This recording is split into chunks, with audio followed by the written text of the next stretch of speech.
All right, welcome to Cooking with Jake. I hope you enjoyed your chicken cake and had some fun decorations on there. I'd like to see what you had. This episode, we will be doing tiny breakfast and the Vale's never, never, forever, forever. That's a mouthful. But tiny breakfast is not a mouthful. Tiny breakfast is great because you make it in one pan just for yourself. You don't have to worry about sharing with anyone else. You don't have to worry about fighting in the kitchen while cooking with them. It's just you. Nobody else, completely alone. Nobody to talk to, nobody to squabble with. It's pretty cool the things that you can do with small instruments. You can play the flute with a small instrument. you can play the harmonica with an even smaller instrument because they are the instrument. All right, it's time to start tiny breakfast. So what we're going to do here is use bacon, sausages, quail eggs, a dice, and cheese. So what you're going to do is you're going to lay the bacon down. You're going to create a bowl of bacon. You're going to coat the entirety of your tiny pan. Tiny breakfast is interesting, and you don't really have full control over tiny breakfast. And that's because a lot of times you don't have control over your life. So what you do in determining on how many quail eggs you're going to be putting into your tiny breakfast, you roll a dice. We rolled a 6! So it's a beautiful day. So now we're going to crack 6 quail eggs in there.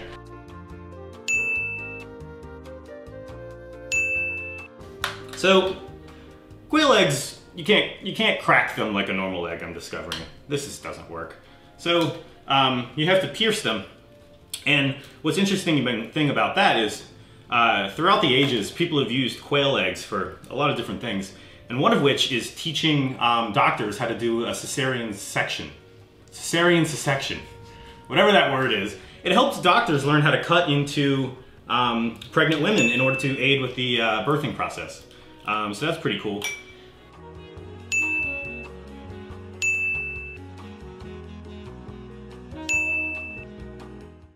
All right, we did it. We cracked our quail eggs. So what's coming up next is the cheese. Cheese is the most important ingredient in every meal. You always have to have cheese in anything you make, which everyone knows this. Salt is optional, but cheese is always mandatory. And there we go. We got our cheesy egg soup inside of our bacon bowl. If you watched the last episode, this might as well be considered pie. So, what's coming up next is we're going to make our medium-sized sausages tiny for a tiny breakfast.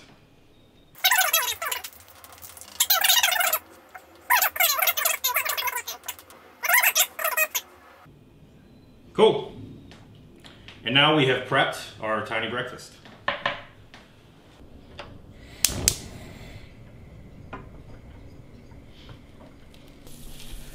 All right, we're cooking now.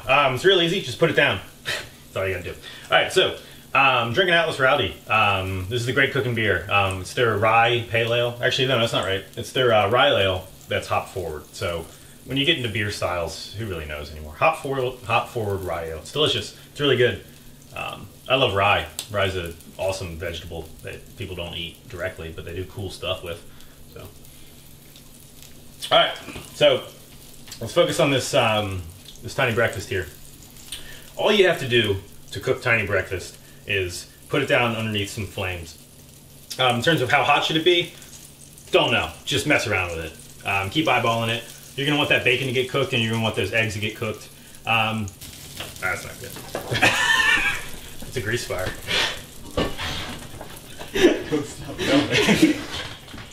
So, if at some point you happen to create a grease fire, don't freak out.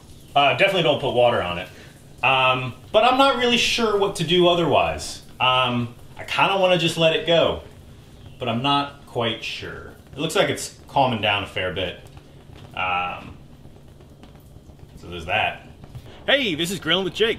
This is a show where we come out and grill because we almost lit the house on fire. So what you want to do is take off any plastic from the pan, make it grill ready. You don't want to get plastic down inside your grill. and then make a cool little aluminum foil hat for your pan. Yeah, scientists say that 165 degrees is the ideal temperature to kill diseases. It kind of sucks that our bodies only operate at 98.6 degrees Fahrenheit.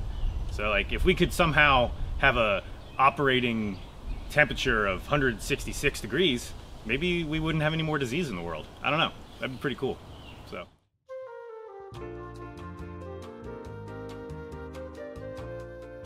Welcome to Fireside Chat with Jake. Today we're going to pair the Vale's Never Never Forever Forever with our Tiny Breakfast. The Vale is a Richmond, Virginia brewery, and Never Never Forever Forever is a Goza. Very excited. All right, time for the pour.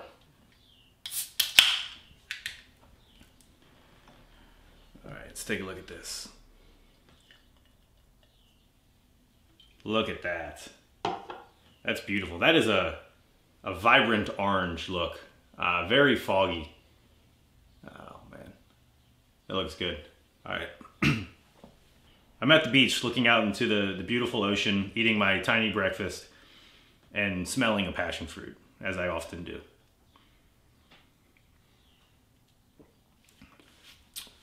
Oh yeah. Oh, that's really good. Definitely fruit forward, salt backwards. All right, it's time to, we don't have any utensils. Okay, it's time to do the pairing. We got a Tiny Breakfast and the Vale Never Never Forever Forever. So let's take a stab in there. Oh yeah, there's a bite right there. We got a little bit of bacon. We got some egg. And we got some sausage here. And now I have this taste here. We're gonna pair it with our Goza. Oh, lovely.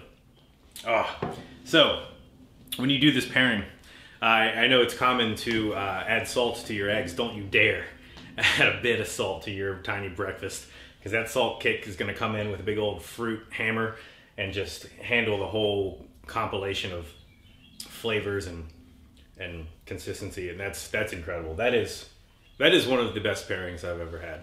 During the pairing, you have this sausage essentially beaching itself on the fruity beach of our Goza, almost like a whale does when they get lonely and they want to come visit other people, because whale communities can be real tough. Final thoughts. Kentucky Derby hats. Are they cool? Are they too much? Are they silly? The answer is they're perfect, really. They're a person's interpretation of what an animal would wear if that animal became a hat. It's really cool. What's his name? T-Boone Boonies wore that squirrel hat on his head. That actually probably would fly pretty well as a Kentucky Derby hat. It's kind of just an animal representation on your head. Not only do you have all these animal hats that people are wearing, which is cool, you also have all these beautiful, beautiful horses, top athletes of their generation out there running around this track. But they got all these silly names, and I love it. I'm just going to make some up now. Up Around the Corner, or Upsy Downsy World, or like Bingo Bango, There Goes the Mango. Like, those are all horse names, apparently, or could be, if I were a horse owner. One day, after these recipes make me a 3-star Michelin hat wearing man. All right, well, thanks for watching. Hope you enjoy your own Tiny Breakfast. Make sure to check your smoke detectors and make sure they're fully operational. Definitely check out the Vale in Richmond. They are an incredible brewery. They make just top tier stuff, beer after beer after beer. So check them out. Tiny Breakfast is a winner. Tiny food, tiny pan, big flavor.